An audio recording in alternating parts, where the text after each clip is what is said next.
You care too much. That is why you lose. Every defeat in your life, every humiliation you swallow, every moment when someone else takes what should have been yours, all of it can be traced to this disease of caring. You cling to what others think of you. You crave their approval. You suffer under the illusion that to be good is to be safe. It is not. To be good is to be prey. You stand on the battlefield of life unarmed, dressed in your virtue like a lamb wrapped in silk, waiting to be slaughtered by wolves who have no hesitation and no conscience. Do you not see how pathetic it is? You bend under the weight of other people's judgments. You disguise weakness as compassion. You decorate your servitude with noble words. And yet, when the knives come out, when the real contest begins, no one spares you because you were kind. They cut you down because you were weak. This is the brutal truth. Your chains are self-forged. You lock yourself in the prison of care. And from inside, you wonder why you cannot escape. Strip away your illusions. Caring is nothing but submission. It is the leash tied around your neck, pulled tight by those who understand power better than you. They use your concern, your politeness, your endless apologies, your desperate need to be seen as good. They feed on it. Do you not understand? Every tyrant, every ruler, every petty manipulator thrives because fools like you care too much. You think your morality protects you, but it exposes you. You think loyalty binds others to you, but it enslaves you to them. You think compromise wins respect, but it only makes you disposable. What is morality to a man starving for power? What is your compassion to a woman who would see you destroyed if it lifts her higher? Nothing. Less than nothing. You give away your weapons before the battle begins. And then you cry when the enemy crushes you. Wake up. The world is not a church, not a family, not a sanctuary. It is a campaign of conquest. And in war, caring for your enemy is betrayal of yourself. I once warned that men are ungrateful, fickle, false, cowardly, greedy. Did you not believe me? Did you imagine centuries of human bloodshed have changed the nature of man? Open your eyes. Look at your so-called friends, your family, your colleagues, your leaders. They smile while calculating. They promise while plotting. They flatter while sharpening the blade. They take from you what you willingly surrender. And when you are empty, they abandon you. This is not cynicism. This is reconnaissance. This is the accurate map of human terrain. To deny it is to wander blind into ambush after ambush. You cannot afford blindness anymore.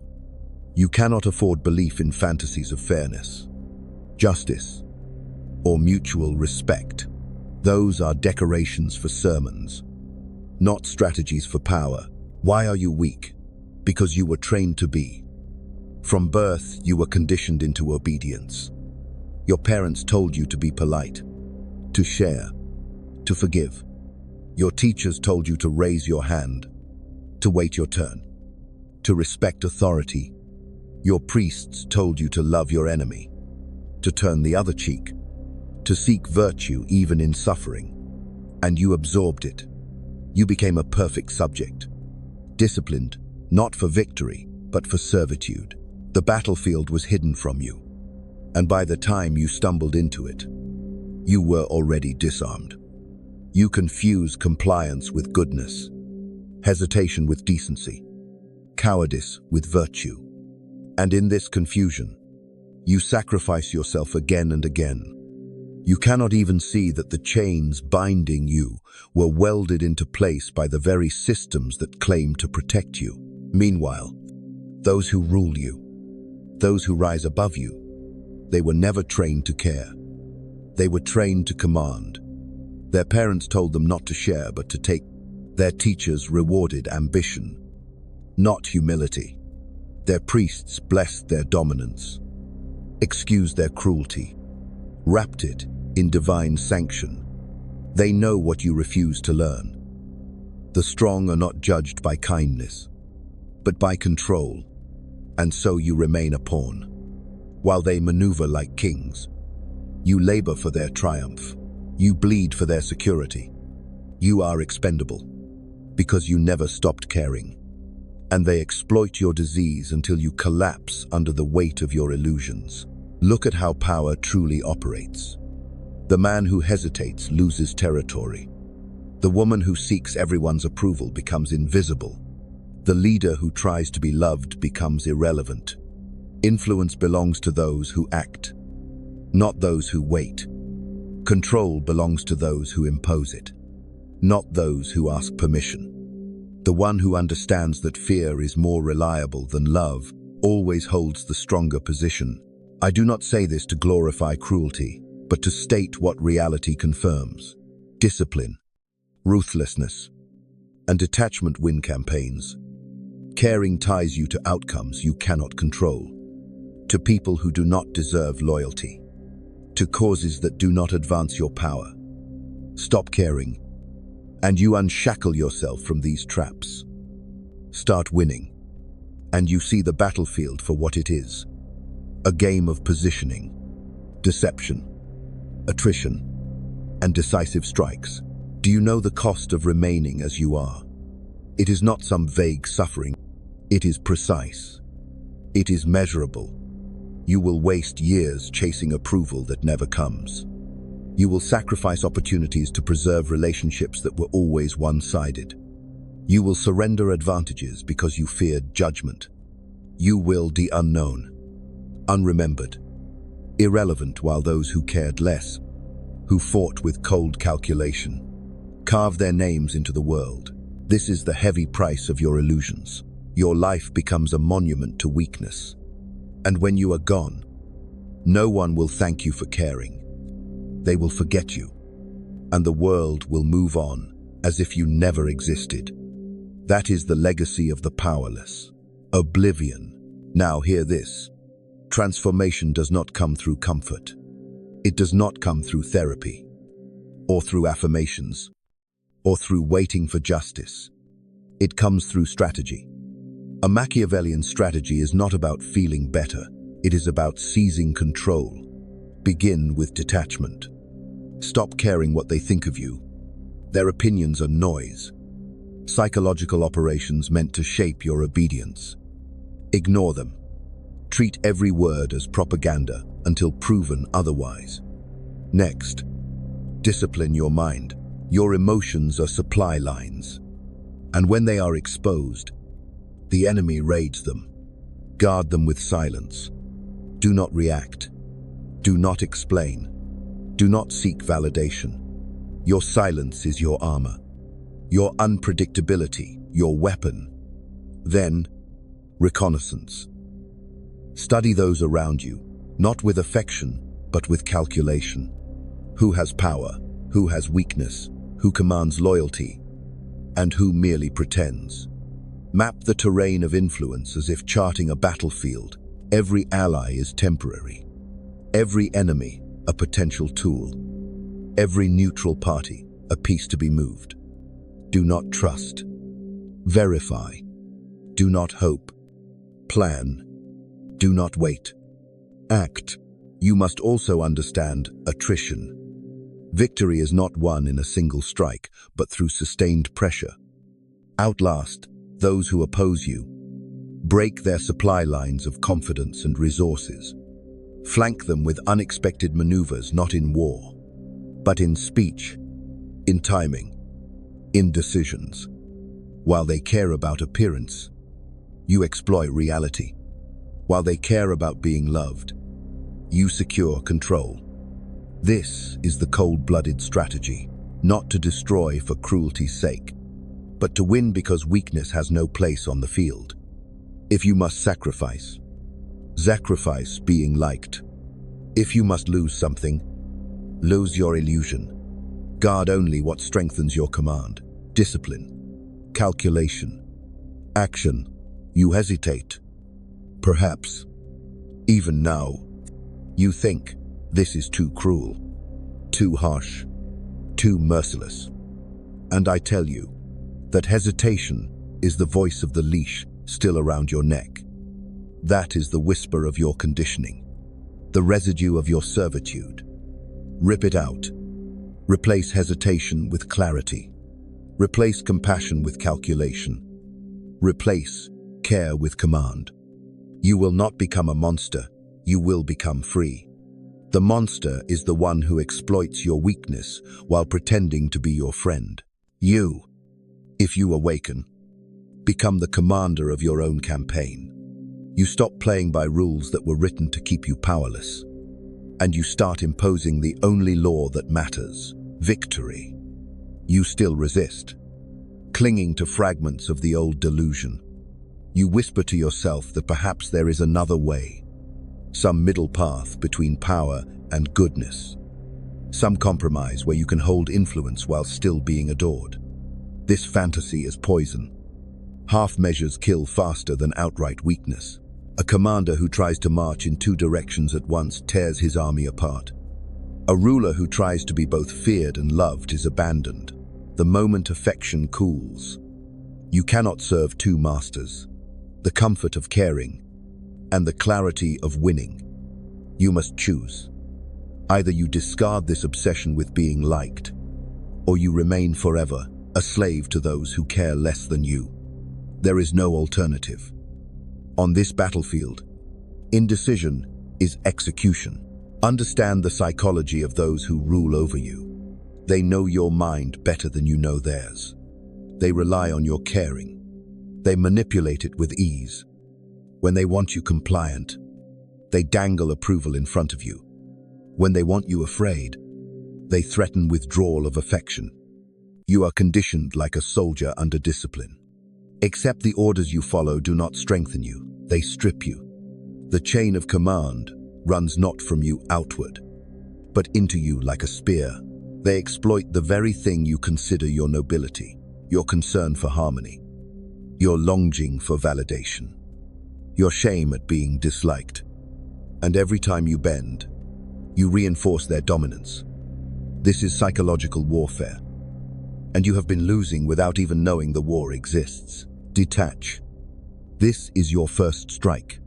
Detachment is the severing of enemy supply lines. It denies your opponents the fuel they thrive on, your reaction. They want you outraged, apologetis, wounded, uncertain. Give them nothing. Your silence is not weakness, it is siege warfare. It starves them. When you stop caring, their tactics collapse. Their emotional weapons turn blunt. Their manipulations wither. Detachment is not indifference. It is power withheld. You observe. You calculate. You respond only when it strengthens your position. This is the first discipline of command. The second discipline is deception. You imagine honesty is a virtue. It is not. Honesty is a declaration of your position to the enemy. It is reconnaissance handed freely to those who would flank you. Do you know why rulers conceal? Why generals faint? Because the predictable man is the dead man. Your honesty has been a liability. You announce your intentions before acting. You explain your choices when challenged. You reveal your wounds when pressed. This must end. Speak not what you feel, but what advances your strategy. Reveal not what you want, but what misdirects your opponent. When they think they understand you, you have already maneuvered around them. Machiavellian strategy dictates this. Concealment is survival. Deception is dominance.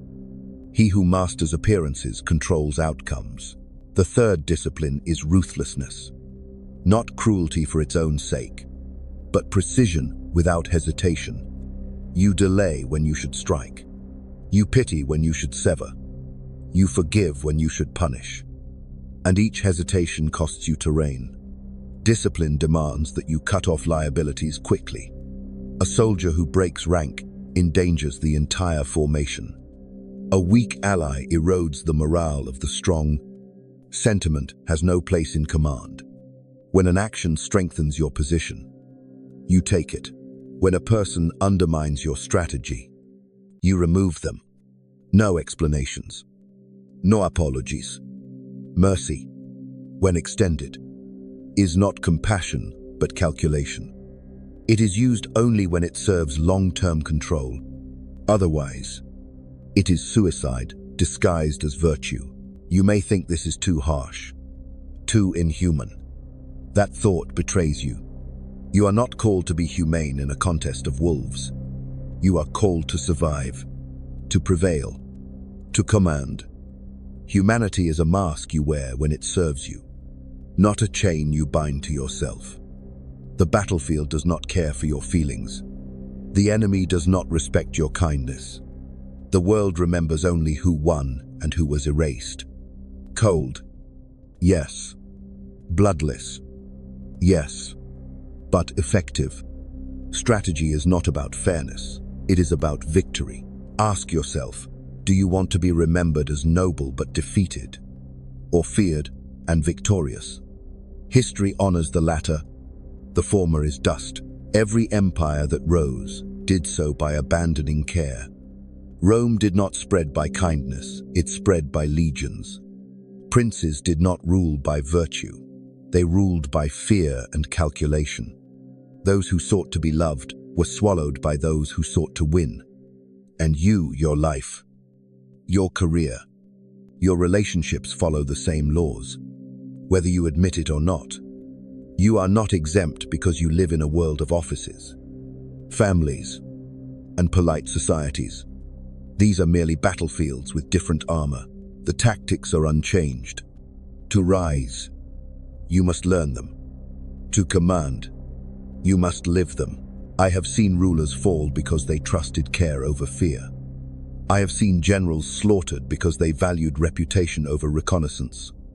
I have seen men destroyed because they sought peace in the middle of war. And you will meet the same fate if you continue. Caring binds your hands. It dulls your edge. It blinds your eyes. It costs you years, opportunities, victories. Stop caring, and the fog clears. Start winning, and you step into command. So here is your transformation. From this moment, you abandon the myth of goodness. You embrace the discipline of power.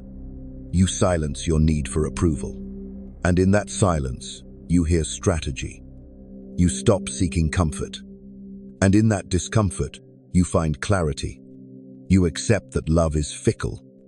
Loyalty is fragile. Appearances are tools. And power is reality. You reframe every interaction as maneuver, every word as a weapon, every decision as a move in a campaign. You become commander of yourself before commanding others. Disciplina, deception, ruthlessness. These are your new virtues. Carry them as a soldier carries arms, not as a preacher carries words. And when the weak accuse you of cruelty, when they whisper that you are cold, when they call you ruthless, you know you are advancing. Their fear is your confirmation. Their discomfort is your progress. For they wish you to care, to hesitate, to weaken. Deny them. March forward. Win. Do you still imagine that kindness will shield you? That if you only care enough, give enough, sacrifice enough, others will eventually repay you? Fools cling to this hope. It is the oldest deception in human history. The weak dream that their submission will awaken mercy in the strong. It never does. Mercy is granted only when it serves the ruler, never when it serves the subject. Understand this well. No one spares you out of goodness. They spare you when your survival benefits them. They destroy you when your destruction benefits them more. To think otherwise is to stand in the open field without armor. Convinced the arrows will miss you because you smiled at the archer. Caring is not noble. It is ammunition for your enemies. Every time you care, you expose a weakness. You care about being liked? They will withdraw affection to control you. You care about being respected? They will mock you to provoke insecurity. You care about loyalty? They will betray you and watch as you break yourself trying to restore their honor. Each care is a point of entry, a gap in your fortress wall, a supply line left undefended, and your enemies, trained in cruelty, know how to exploit each one. Do you think they feel guilt? Do you think they hesitate as you do? No. They strike, because striking advances their command. And you bleed, because you cared. Detach further. Detach until nothing they say can wound you. Nothing they withdraw can starve you. Nothing they threaten can paralyze you. You must become a fortress of silence. Not a fortress that hides, but one that denies entry. Every insult dies outside your walls.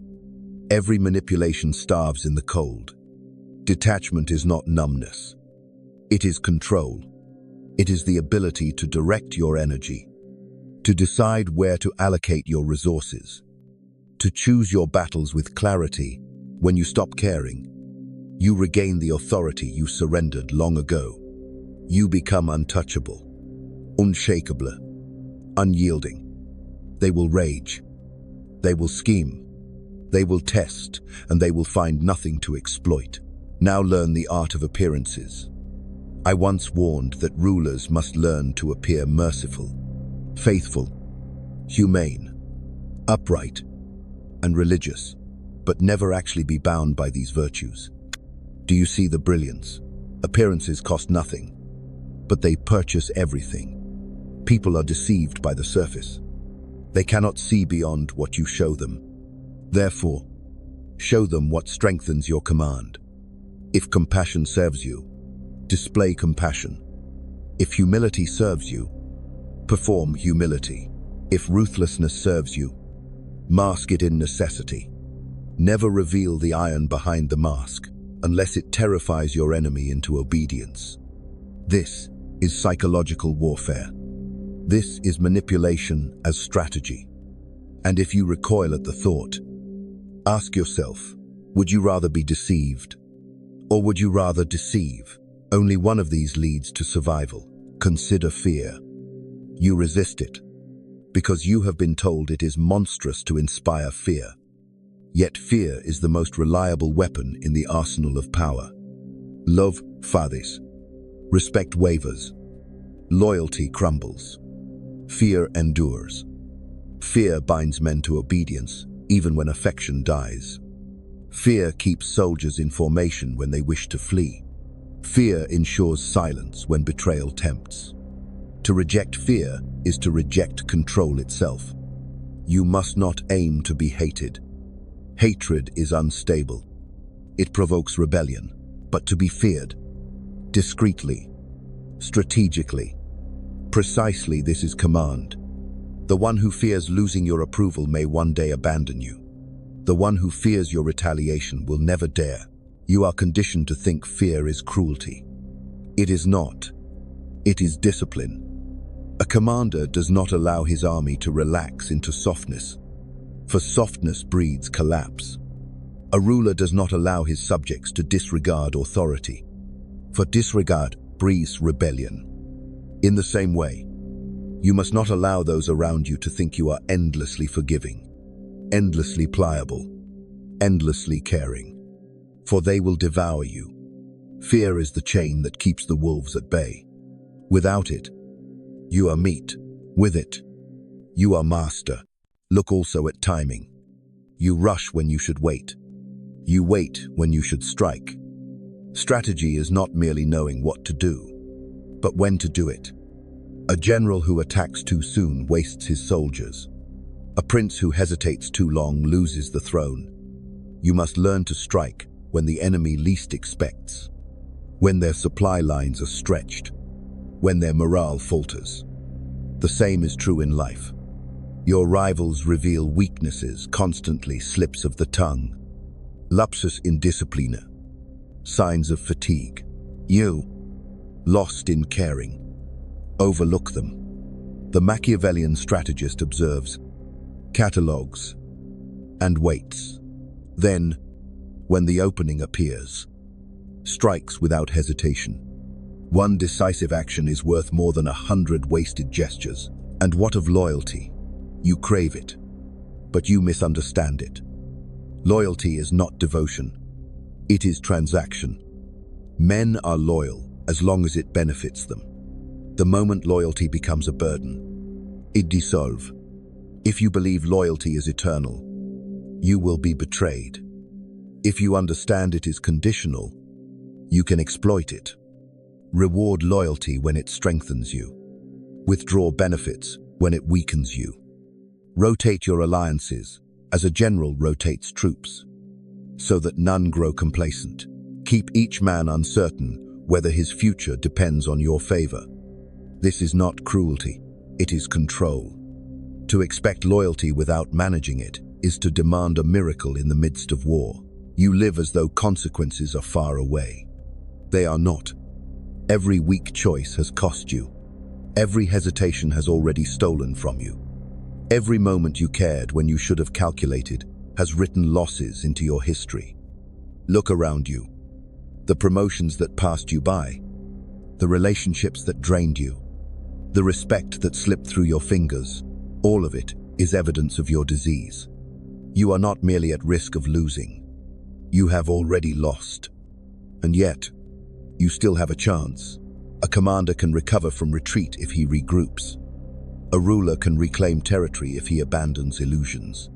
But only if he acts with cold-blooded clarity. Only if he stops caring. Stop caring, and you strip the enemy of their strongest weapon. Start winning, and you wield the weapons they abandoned. Calculation, deception, discipline, timing, fear. You become strategist instead of pawn, commander instead of soldier, master instead of subject. And when they call you ruthless, remember, it is better to be ruthless and alive than caring and erased. You want freedom, but freedom cannot be purchased with hope. It is taken with steel, and steel does not bend to pity. You live in a war disguised as peace. Look at the office, the marketplace, the relationships you cling to. Do you think these are sanctuaries? They are battlefields without banners. The weapons are subtler, but no less lethal.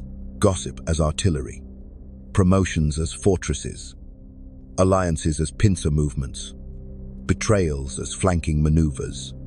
You are already enlisted, already surrounded, already measured by every eye that watches you. The only question is whether you stand as commander or casualty. Understand that to win is not to feel triumphant.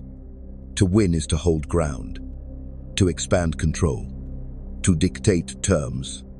Victory is not celebration, it is consolidation. It is not the roar of applause, but the silence of obedience. You must train yourself to measure success, not by how others praise you, but by how they yield to you. When your rivals begin to hesitate, when your allies watch you before they act, when your enemies whisper your name with fear that is victory, you will never achieve it while caring about fairness, kindness, or harmony. These are illusions whispered by the defeated, desperate to drag you down into their grave. Discipline yourself as if you were preparing an army. Wake each day as if the trumpet has sounded. Guard your time as you would guard supply lines. For time is the resource most easily plundered. Do not squander it on conversations that do not advance you, on duties that do not strengthen you, on emotions that do not sharpen you. Every moment of care given to the undeserving is a ration handed to the enemy. Do this long enough, and you will starve in the middle of your own camp. Your discipline must be absolute. Ruthlessness begins with yourself. Cut away distraction. Crush hesitation. Condition your mind and body for war. For war is what life is. When you are tempted to care, recall this. Each care is a surrender of sovereignty. You give someone the right to wound you, the power to distract you, the leverage to delay you.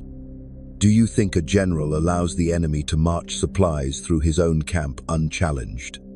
That is what you do when you allow care to dictate your actions. Instead, you must demand tribute. Others should care what you think, what you decide, what you decree. Let them tremble when they consider defying you. Let them adjust their behavior around your silence, your standards, your expectations.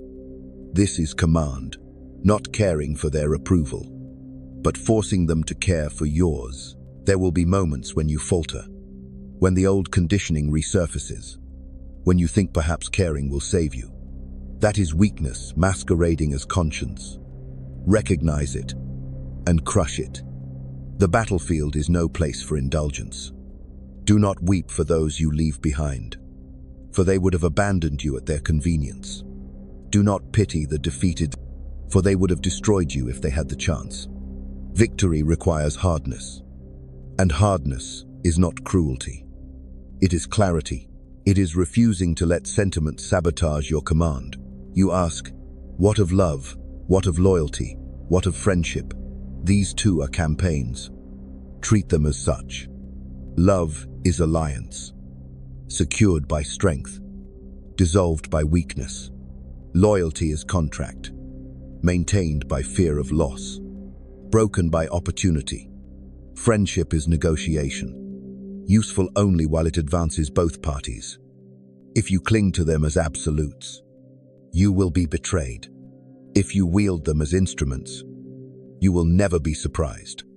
Do not despise them, but never revere them. Hold them like a sword, valuable, but dangerous if you forget what it is. The greatest error you make is thinking you can escape the contest. That if you step aside, refuse to play, retreat into quiet goodness, the world will leave you in peace. It will not. Power abhors vacancy. If you do not command, someone else will command you. If you do not impose, someone else will impose on you. Neutrality is annihilation. On this battlefield, even silence is interpreted as weakness. Even retreat is exploited as opportunity. You cannot refuse the war. You can only decide whether to fight it consciously or to be consumed unconsciously. Now I give you the final command. Choose. You cannot walk both paths. You cannot cling to caring and still hope to win. You cannot indulge in illusions and still claim sovereignty. The choice is brutal because reality is brutal. Remain as you are, and you will continue as pawn, manipulated, discarded, forgotten. Transform as I command, and you step into the rank of commander. The world will not love you, but it will obey you, and obedience is worth infinitely more than affection. Caring wins you nothing. Cold-blooded strategy wins you everything. So, march forward. Stop caring. Start winning. Abandon the chains. Take up the sword. This is the law of Machiavelli. The law of reality. The law of survival. Those who resist it are corpses already. Those who embrace it become rulers. Which will you be? The pawn erased, or the commander feared? The choice stands before you now. Sharp as steel, merciless as war. Choose, and once chosen, never turn back.